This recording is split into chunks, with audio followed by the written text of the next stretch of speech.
secretos de un guerrero de oración. Derek Prince. Introducción. Derek Prince fue un guerrero de oración. Ciertamente poseía otros dones y atributos. El mejor de todos, era un maestro bíblico prolífico, con más de 600 mensajes grabados, casi 60 libros en imprenta y más de 100 grabaciones de video con sus respectivas enseñanzas.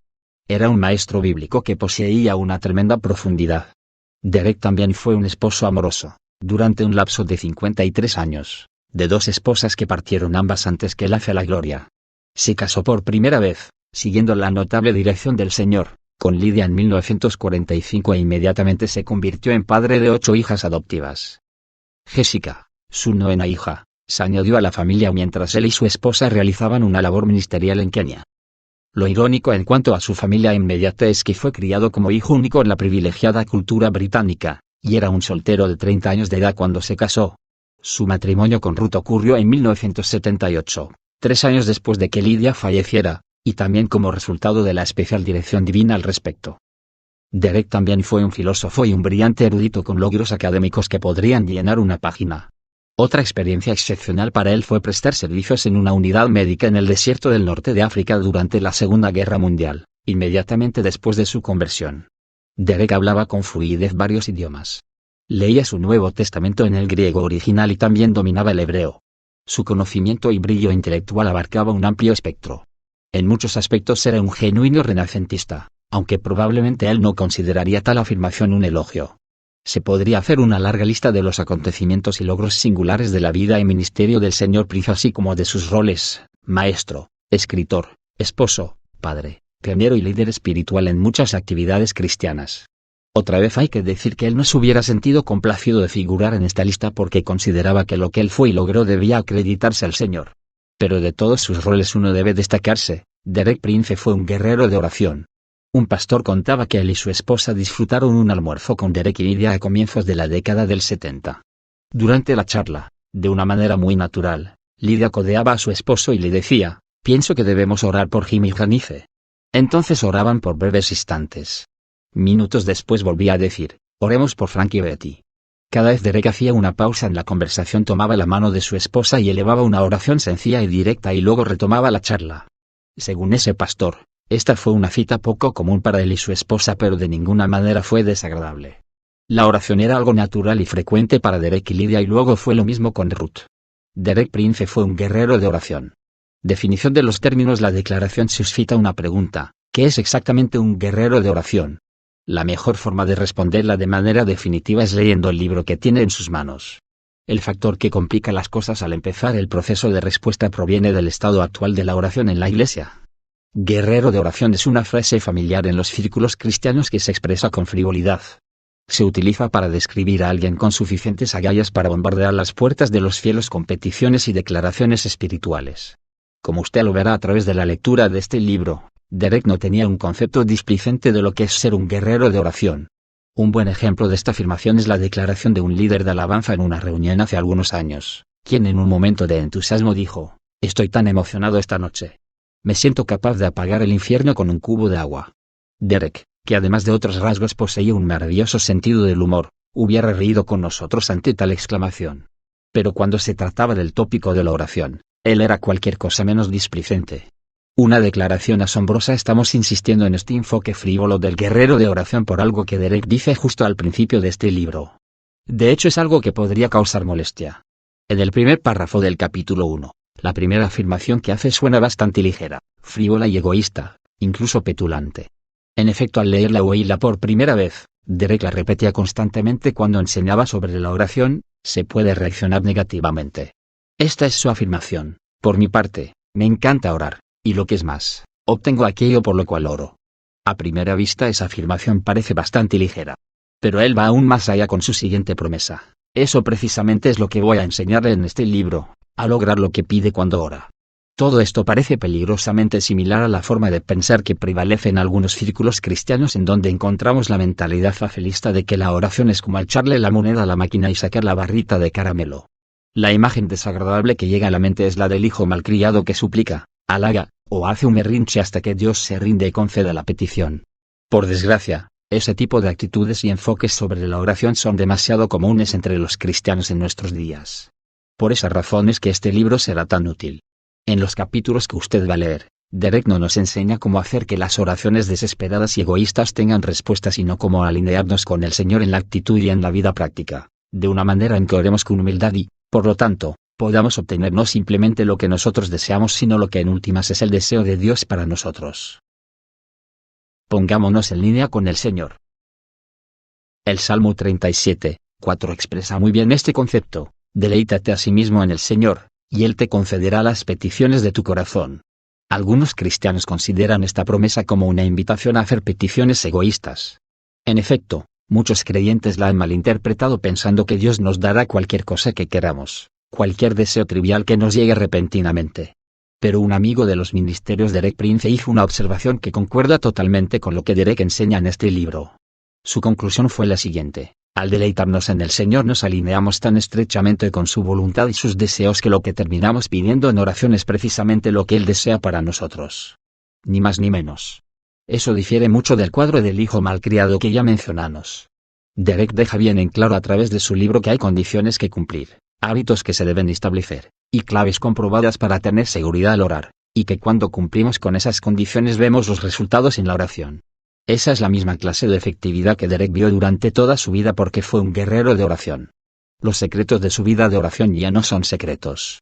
Derek los comparte abiertamente y de manera comprensiva en este libro. Realmente, como ocurre con la mayoría de secretos de la fe cristiana, estos estaban ahí, a la vista de todos, destacados y evidentes en la palabra de Dios. Pero Derek nos los presenta con claridad en su manera talentosa e inimitable porque él era un guerrero de oración. Y confiamos en que, aplicando las verdades expuestas en este libro, usted también llegará a ser un guerrero de oración. 1. Un reino de sacerdotes. Jesús nos hizo reyes y sacerdotes para Dios, su Padre. Apocalipsis 1:2.6. En este libro voy a tratar uno de mis tópicos favoritos, el de la oración. Supongo que para algunas personas la oración parece ser algo así como un deber religioso. Por mi parte, me encanta orar, y lo que es más, obtengo aquello por lo cual oro. Eso es precisamente lo que voy a enseñarle en este libro, a obtener lo que pide cuando ora de acuerdo con la voluntad de Dios. Cuando acudimos a Dios es necesario que sepamos que Dios desea que lo busquemos por medio de la oración. Probablemente la mayoría de nosotros necesita cambiar una actitud negativa de imágenes poco atractivas de Dios. Yo sé que tuve esas ideas negativas de Dios en mi niñez. A menudo estas imágenes se interponen entre Dios y nosotros y estorban nuestras oraciones. Recuerdo que cuando era niño de escuela mis años como escolar fueron largos y pesados. Pensaba en Dios como alguien semejante al director de la escuela. Realmente no sentía mucho amor por el director, pero así era como yo visualizaba a Dios, como al director de la escuela sentado ante el escritorio de su oficina al final del largo pasillo. Si alguna vez uno tenía que comparecer ante él debía caminar en puntillas por el corredor. Las losas del piso sonaban al andar anunciando que uno iba camino hacia su oficina. Al tocar a la puerta su voz gruñona lo autorizaba a uno a entrar y empezaba entonces una dura represión por algo que uno había hecho o dejado de hacer. Pero yo estaba equivocado. Para que yo pudiera finalmente orar con eficacia tenía que cambiar esa visión que tenía de Dios. En la iglesia he descubierto que muchas personas tienen en su mente una imagen de Dios similar a la del director de la escuela, como alguien que está al final de un largo camino, bastante alejado, que no quiere que lo molesten y que probablemente nos va a reprender y, finalmente lo mejor que podemos hacer es mantenernos lo más lejos posible de Él. Ahora bien, esa no es la verdad acerca de Dios. Cuando acudimos a Él humildemente, nunca nos reprocha, por el contrario, nos da una calurosa bienvenida. Si algo nos va a decir es, ¿por qué te demoraste tanto en venir? Vaya bienvenida. En la bien conocida historia que Jesús contó sobre el hijo pródigo, la Biblia nos pinta un cuadro hermoso de la manera en que Dios nos recibe cuando acudimos a Él humildemente. Este hijo pródigo, derrochador, malgastador, se fue del hogar paterno, derrochó todo lo que tenía y se metió en tales problemas que terminó en la más absoluta postración. Cuando este joven terminó con todos sus recursos, pensó, mejor vuelvo a casa. Tal vez mi padre me reciba otra vez. No puedo pedirle que me acoja otra vez como su hijo, pero sí como a uno de sus jornaleros. Ahora bien, quiero que note cómo lo recibió el padre. Y levantándose, el hijo, vino a su padre. Y cuando aún estaba lejos, lo vio a su padre, y fue movido a misericordia, y corrió, y se echó sobre su cuello, y le besó. Lucas 15:20. Mire qué bienvenida tan amorosa la que recibió este joven cuando estuvo dispuesto a dar la vuelta y regresar al hogar. No tuvo siquiera necesidad de decir, recíbeme como a uno de tus jornaleros, porque cuando su padre lo vio comenzó a besarlo haciéndolo sentir bienvenido. Ese es un hermoso cuadro de la forma en que Dios nos recibe. No nos reprende, no nos culpa ni nos trata con severidad y tampoco se muestra distante. Él es amoroso, cálido y misericordioso. Santiago 1:5b nos dice que Dios nos da generosamente y sin echarnos nada en cara. Recuerde siempre esto cuando piense en la oración. Dios nos da generosamente y no nos hace reproches. Cuando grabamos esa imagen de Dios en nuestro modo de pensar, cambia totalmente la forma en que oramos. Jesús vino para mostrar a la humanidad lo que es el Padre, y su enseñanza sobre la oración, como todas las demás, fue absolutamente positiva. Esto es lo que dijo en el Sermón del Monte: pedid, y se os dará, y buscad, y hallaréis, llamad, y se os abrirá. Porque todo aquel que pide, recibe, y el que busca, halla, y al que llama, se le abrirá. Mateo 7:2.78. Note estas tres declaraciones positivas: todo el que pide recibe, el que busca, encuentra, al que llama, se le abre. En Mateo 21:22, Nasb, Jesús dijo, todas las cosas que pidan en oración, creyendo, las recibirán. Y otra vez en Marcos 11:24, dijo, por tanto, os digo que todo lo que pidiereis orando, creed que lo recibiréis, y os vendrá. ¿Qué podría ser más incluyente que esas palabras? Todo. Cualquier cosa. Al final del discurso a sus discípulos en el Evangelio de Juan, Jesús otra vez nos asegura 3 veces que Dios responde en nuestras oraciones. Mire con cuidado estas palabras: y todo lo que pidiereis al Padre en mi nombre, lo haré, para que el Padre sea glorificado en el Hijo. Juan 14:2.13-14. Si algo pidierais en mi nombre, yo lo haré. Qué comprensivo. Si permanecéis en mí, y mis palabras permanecen en vosotros, pedid todo lo que queréis y os será hecho. Juan 15:7. Pedid todo lo que queréis. ¿Podría ofrecer más que eso? Hasta ahora nada habéis pedido en mi nombre. Pedid, y recibiréis, para que vuestro gozo sea cumplido. Juan 16:24. Pedid y recibiréis. Hay cierta alegría especial que nos embarga cuando nuestras oraciones son contestadas. Jesús quiere que la tengamos en nuestro corazón y por lo tanto dice, pidan. Saber que el Dios Todopoderoso, Creador del cielo y de la tierra, Señor de todo el universo, tiene su oído dispuesto a escuchar nuestra oración personal e individual, es una de las experiencias más emocionantes que alguien puede tener en toda su vida. Por eso el Señor Jesús nos enseñó, no solamente con palabras sino con su ejemplo, y este permanece y es válido el día de hoy. Veamos cómo podemos seguir a Jesús a su ámbito de oración. La vida de oración continua de Jesús. Isaías 53 nos hace una descripción bien conocida y gloriosa de la obra expiatoria de Cristo. El versículo final dice así: por tanto, yo le daré parte con los grandes, y con los fuertes repartirá despojos, por cuanto derramó su vida hasta la muerte, y fue contado con los pecadores, habiendo él llevado el pecado de muchos, y orado por los transgresores. Isaías 53 2.12. Notará que en este pasaje se registran 4 hechos de Jesús. Derramó su vida hasta la muerte. Levítico 17:11 dice que la vida de la carne, en la sangre está. Jesús derramó su alma hasta la muerte, cuando derramó hasta la última gota de su sangre. Fue contado con los transgresores. Él fue crucificado junto a 2 ladrones. Llevó el pecado de muchos. Se convirtió en la ofrenda por el pecado de todos nosotros. Hizo intercesión por los transgresores. Jesús hizo la máxima intercesión posible desde la cruz. Él dijo, Padre, perdónalos porque no saben lo que hacen. Lucas 23:34. Con su acción estaba diciendo, que el juicio que ellos merecen caiga sobre mí. Y así ocurrió. Pero la vida de oración de Jesús no cesó con su muerte y su resurrección. En Hebreos leemos, Jesucristo, por cuanto permanece para siempre, tiene un sacerdocio inmutable, por lo cual puede también salvar perpetuamente a los que por él se acercan a Dios, viviendo siempre para interceder por ellos. Hebreos 7:2.24-25. Estos versículos ofrecen una perspectiva bastante interesante del transcurso de la vida de Jesús. Pasó 30 años en el anonimato en un perfecto ambiente familiar. Luego 3 años y medio en un ministerio poderoso y dramático, y después, casi 2000 años en intercesión. El escritor de la carta a los Hebreos nos da una visión adicional del actual misterio de Jesús. Jesús entró por nosotros como precursor, hasta dentro del velo, hecho sumo sacerdote para siempre según el orden de Melquisedec. Porque este Melquisedec, rey de Salem, sacerdote del Dios Altísimo, Hebreos 6:19. 7:2.1. Cuando leo estos versículos yo siempre recuerdo el tabernáculo de Moisés en el cual colgaban dos largas cortinas o velos. La entrada más allá del primer velo se asemeja a la unión con Cristo en su resurrección.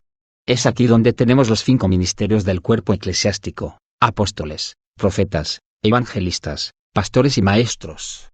El paso del segundo velo al área conocida como el lugar santísimo significa ir más allá de la resurrección y llegar a la ascensión. Aquí es donde los creyentes se identifican con Jesús en su ascensión, sentados con Cristo en su trono, ver Efesios 2:2.6. Tras el segundo velo empezamos a descubrir los 2 grandes ministerios finales. Cuando el escritor de Hebreos dice que Jesús traspasó el segundo velo como sacerdote del orden de Melquisedec, quiere decir que el orden celestial es del rey y sacerdote único. En la tierra es emocionante ser un apóstol, si es que usted es uno, o aún un profeta. Esos son dones maravillosos. Pero la Escritura reserva la promesa a un nivel de misterio mucho más emocionante. Tras el segundo velo, Jesús es sacerdote y rey. Y nosotros también tenemos la oportunidad de participar con Él en ese ministerio. El ministerio de un sacerdote. La mayoría de personas entiende la función de un rey, que es gobernar, pero nuestra participación en el rol de sacerdotes no se entiende tan fácilmente. Comencemos con la palabra que describe el ministerio particular de un sacerdote: sacrificio. El libro de Hebreos menciona muchas veces esta relación. Por ejemplo, en 5:2.1, dice: porque todo sumo sacerdote tomado de entre los hombres es constituido a favor de los hombres en lo que a Dios se refiere, para que presente ofrendas y sacrificios por los pecados. En 8:3 dice: porque todo sumo sacerdote está constituido para presentar ofrendas y sacrificios. Los sacerdotes ofrecen sacrificios. Podemos decir que los únicos en la Biblia a quienes Dios autorizó para ofrecerles sacrificios fueron los sacerdotes. 2 reyes, Saúl y Uzías, ofrecieron sacrificios y fueron juzgados severamente por el Señor porque no eran sacerdotes. Por estos pasajes escriturales entendemos, pues, que ninguna persona que no sea un sacerdote puede ofrecer a Dios un sacrificio o una ofrenda. La gente en general no está autorizada para acudir a Dios con un don, aunque sea un diezmo. Deben hacerlo a través de un sacerdote para la iglesia, el alfolí. Partiendo de esa base, ciertas palabras del apóstol Pablo parecen contradictorias. Él les dijo a los primeros cristianos que se esperaba que se presentaran ante Dios con ofrendas sacrificiales. Vosotros también, como piedras vivas, sed edificados como casa espiritual y sacerdocio santo, para ofrecer sacrificios espirituales a fe 20, un reino de sacerdote establece a Dios por medio de Jesucristo. 1 de Pedro 2:2.5, énfasis agregado.